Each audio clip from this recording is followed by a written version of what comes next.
Hello students, how are you all doing? Welcome back to my channel Fun Learning with Neha. So after long time we are meeting. कैसे हैं आप सब?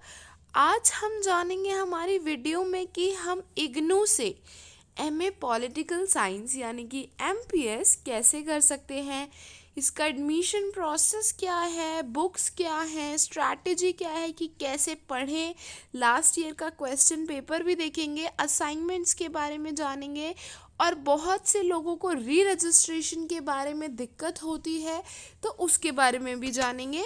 तो चलिए start करते हैं हमारी आज की वीडियो। सबसे पहले आता है प्रोग्राम ओवरव्यू।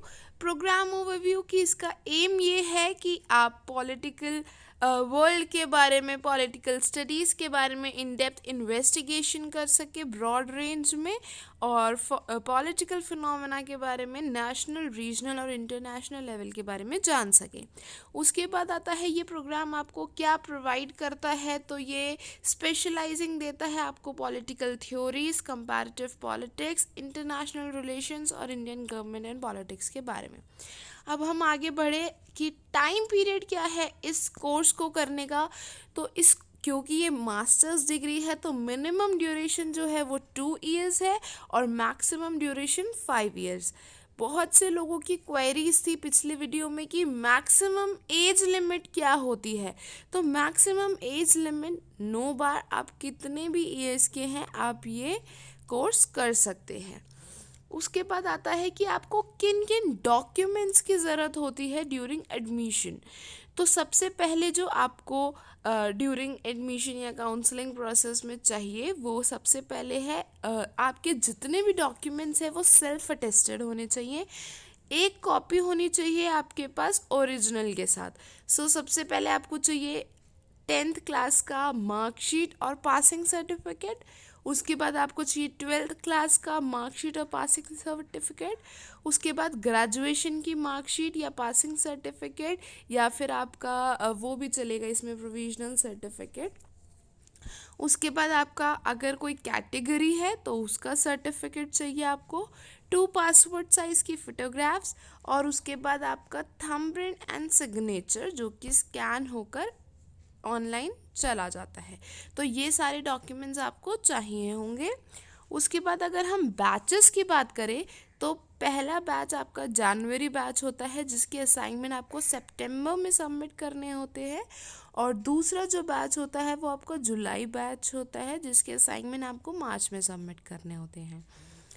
अगर हम बात करें फर्स्ट ईयर की तो इसमें आपके 4 सब्जेक्ट्स होते हैं, MPS 1, MPS 2, MPS 3 और MPS 4।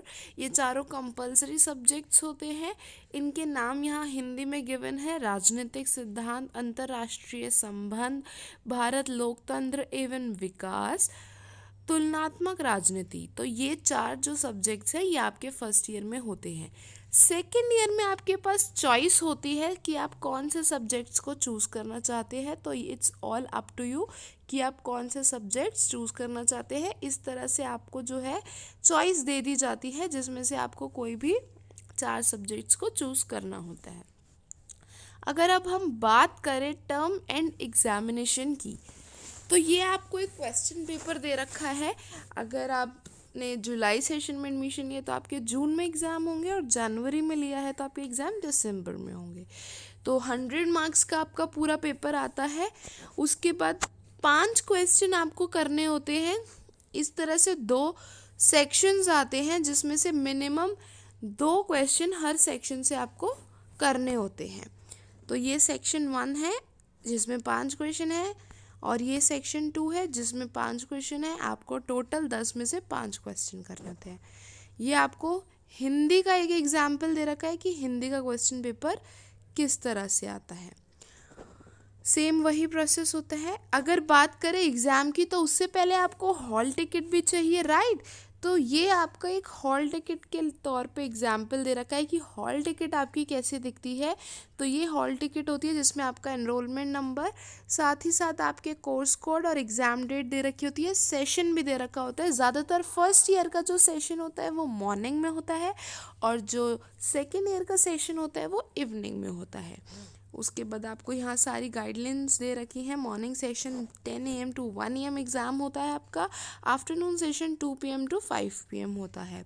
क्या क्या चाहिए, कैसे होता है, सब कुछ इसमें गाइडलाइंस दे रखी होती है आपकी हॉल टिकट में ही।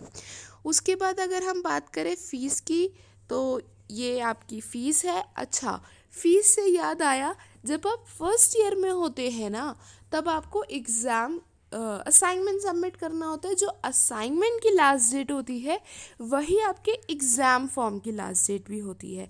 तो आप एग्ज़ाम फॉर्म फिल कर देंगे।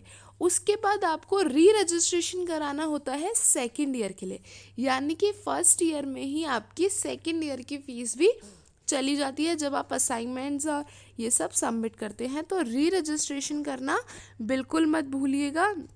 यहाँ पे आपको री रजिस्ट्रेशन का ये मैंने एग्जाम्पल दे रखा है। री रजिस्ट्रेशन कराना बहुत ज़रूरी है। अगर री रजिस्ट्रेशन नहीं कराया तो फिर फर्स्ट ईयर की हॉल टिकट भी नहीं आती, तो पूरा साल बर्बाद हो जाता है। तो इसलिए री रजिस्ट्रेशन ज़रूर कराइएगा। So that's all for today. अगर आपको कोई डाउट हो तो ज़रूर पूछिएगा। तो एक लमसम सा ये है कि आपको पहले एडमिशन लेना है, एडमिशन होने के बाद असाइनमेंट बनाना है, असाइनमेंट सबमिट करते ही आपको एग्ज़ाम फॉर्म फिल करना है, उसके बाद आपको री रजिस्ट्रेशन फॉर्म फिल करना है, उसके बाद आपके फर्स्ट ईयर के असाइनमेंट्स फर्स्ट ईयर के एग्ज़ाम होंगे। आफ्टर दैट आपको सेकेंड ईयर के असाइनमेंट्स बनाने हैं, सेकेंड ईयर के एग्ज़ाम्स होंगे। अगर सारे एग्ज़ाम्स क्लियर हो जाते हैं तो आपका मास्टर्स डिग्री हो जाएगा।